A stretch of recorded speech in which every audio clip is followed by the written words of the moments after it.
Okay, tonight, Ring of Honor continues its trek towards final to New York City, Terminal 5 in Final Battle. But first, we make a quick stop. We take a quick detour down in Baltimore. Come here, boys.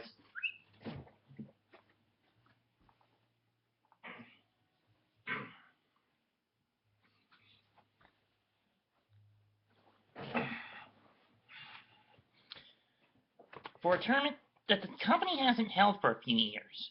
I'm of course referring to the Tag Wars. What are the Tag Wars? What's the Tag Wars, you ask? It's a tag team tournament. 7 teams, including the current ROH World Tag Team Champions, Red Dragon, are going to battle it out. The first 6, however, will go at each other in 3 one-fall elimination matches. And as you notice, I've got Snooki with me. Look at the camera, Snoops.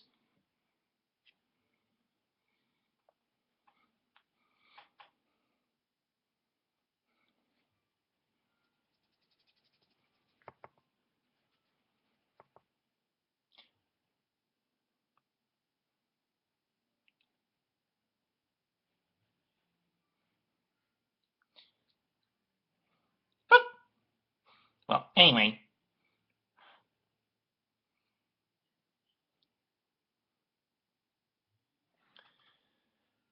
In 3 one-fall matchups, while the champions are put in the finals by default. The final match is a 4-corner survival ultimate endurance elimination match, which means it's 3 falls, last team standing wins, and each fall will have a different hook and twist to it. It can be tag only, pinfall only, submission only, scramble rules, anything like that. When a team member is eliminated from the match, he and his partner both must return to the locker room.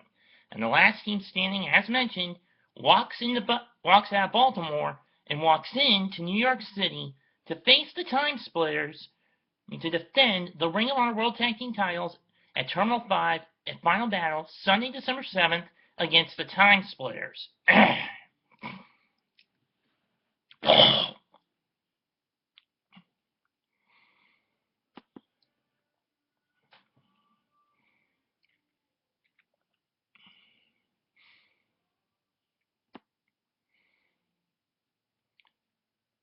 First up, let's look at the non-tourney action. QT Marshall with Traffic Jam Jimmy against the Romantic Touch. God's Gift has not been around that often lately. I mean, the last time we saw him was at Field of Honor 2 in Delaware. That was back in July. Romantic Touch, Ratitis, has pretty much fallen off the radar after his minuscule involvement in the Lethal Taven feud that went on through the summer. So who wins this one? I say our team wins it. Next up, the new fledgling team of Caprice Coleman and Will Ferreira taking on Cheeseburger and Brutal Bob Evans, Brutal Burgers. Now this is a nice little contrast. I mean, you have Brutal Burgers, who's been a team for a little more than a year, against Caprice Coleman, who was teamed with other promising athletes in ROH like Watanabe and more notably Cedric Alexander. Now he goes into the ring with the new Ring of Honor Dojo standout, Will Ferreira. Both these men have been a constant thorn in the Decade's sides. And with these two young younglings like being taken under like Cheeseburger and Ferrara under their wings, Coleman and Brutal Bob are the 2 most respected athletes, veterans in the ROH locker room. So, who do I pick to win? Coleman and Ferrara. Because the way I've seen it, the way Brutal Burgers is booked whenever they do get put on a show, whether it's a TV event or a live house or a live show that goes on VOD, they're usually put in as the jobbers. Also, Moose will be in action, and we'll find out why he stabbed R.D. Evans in the back last Saturday night at Glory by Honor 13, and more or less put an end to the new streak. Is he with the House of Truth? In my opinion, no, he's not. If anything, this is a revenge.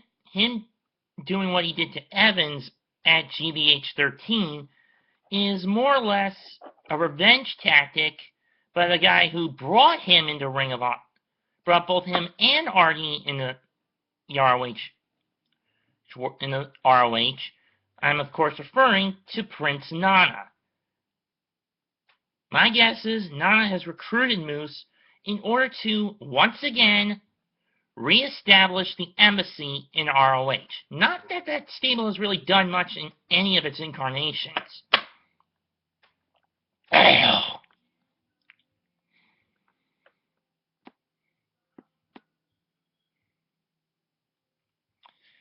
Hanson against Michael Elgin.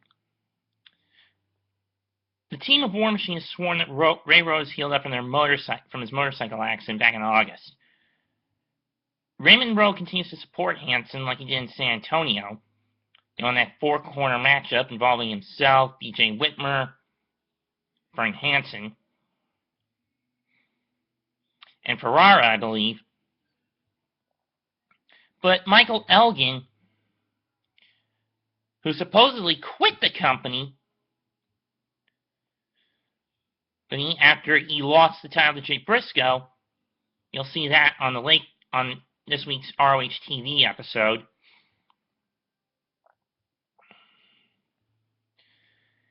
And if that's the case,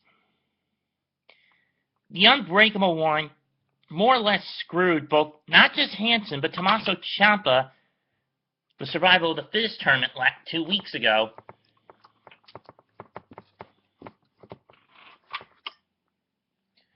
And who wins this one?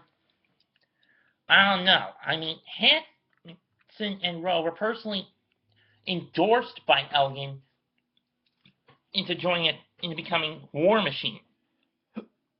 Hanson has now been, and in the several months that Hanson has been going solo, he's been hit or miss.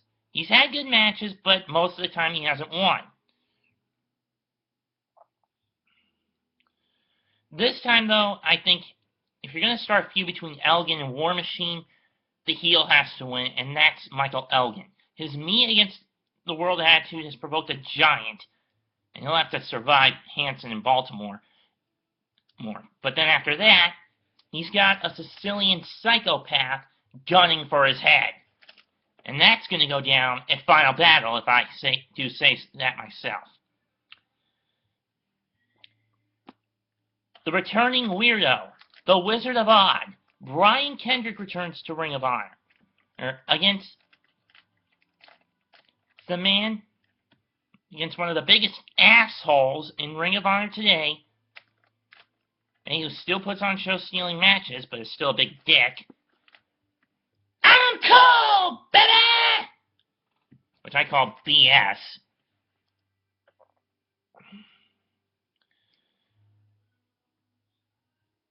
This is a match I'm a little interested in. While Cole's finesse and athleticism are his greatest strengths, his arrogance is easily his biggest weakness. Where Kendrick's personality, style, and mental state are definitely hard to judge.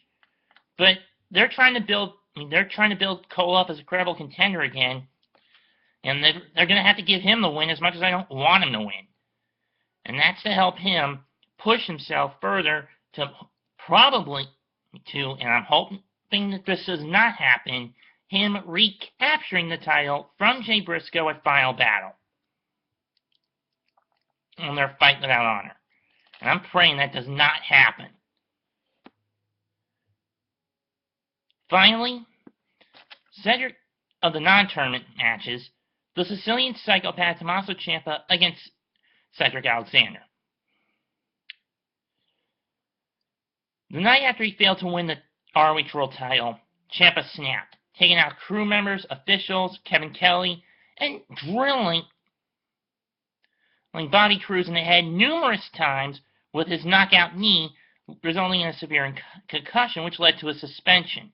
He has been reinstated, but Nigel McGuinness has warned him, he cannot attack another ROH official or he's gone for good. And he's still a lunatic. It was supposedly Ciampa who took out Cedric during the Honor Rumble, and then what went down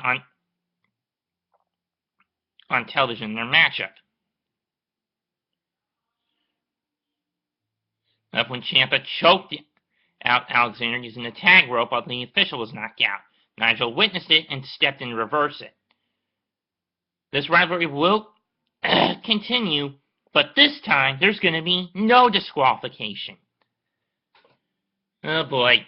I think Nigel, by making the match no DQ, I think he just signed Cedric's death warrant for him. I'm taking Ciampa to win this one. Now let's go to the Tag Wars matches.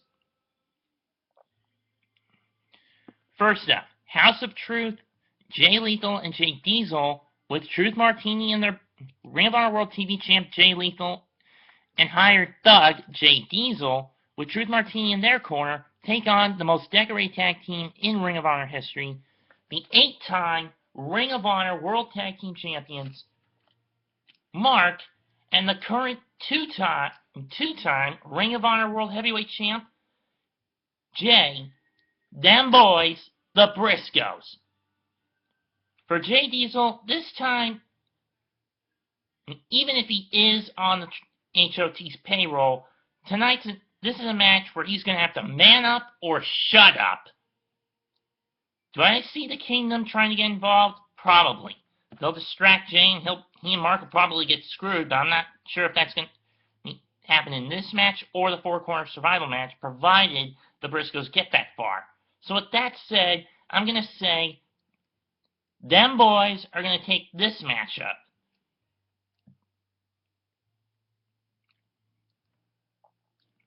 The Addiction, Chris Daniels and Frankie Kazarian teaming up against the Decades, Jimmy Jacobs and BJ Whitmer. Okay, now, this is the match I think that should have gone down at All-Star 6.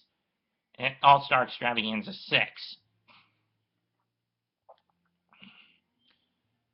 Because I've said it before and I'll say it again.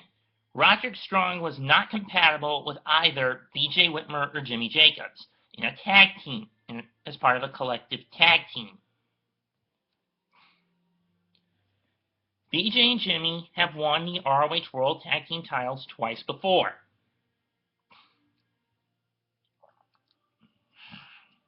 And with Roderick pretty much giving his resignation to the Decade after Adam Page has pretty much been pushing him aside. And after Tadarius Thomas broke free,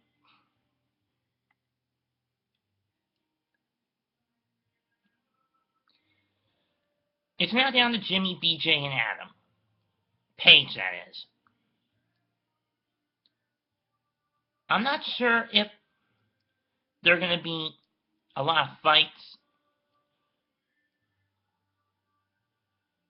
But let's just face it, the Decade pretty much screwed the Addiction in one tag title match they had at Field of Honor in August. And the Decade doesn't like the fact they're being overshadowed by the Addiction. So, who do I take to win this one? Hate to say it, Jimmy and BJ, but you're going to get overshadowed again. I'm giving the win in this one to the duo of Frankie Kazarian and the fallen angel Christopher Daniels, the Addiction. And that's not a promise, it's not a threat, it's the gospel according to the fallen angel.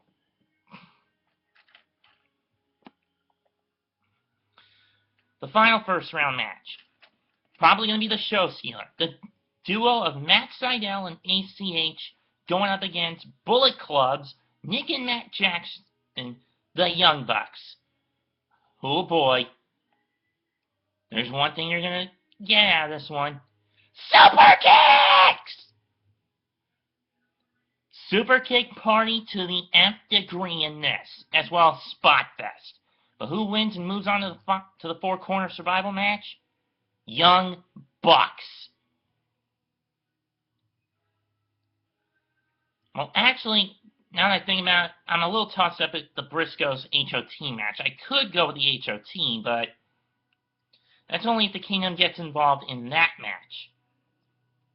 If the Briscoes win, they're definitely getting involved in the four-corner survival.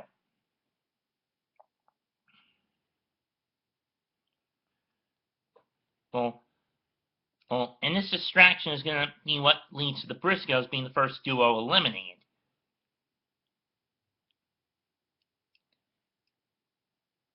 Daniels and Kazarian will fall next, and that brings us to the fifth time, Young Bucks against Red Dragon. And I pick to win Red Dragon. Lock that one up. They've got all the gold at the moment.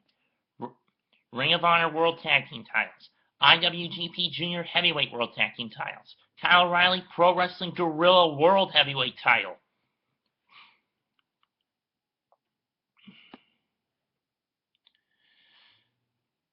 And that's how I believe it's going to go down on the last stop towards Final Battle. How's it? We'll see what happens later tonight. In about 2.5 hours. I'm out. Peace.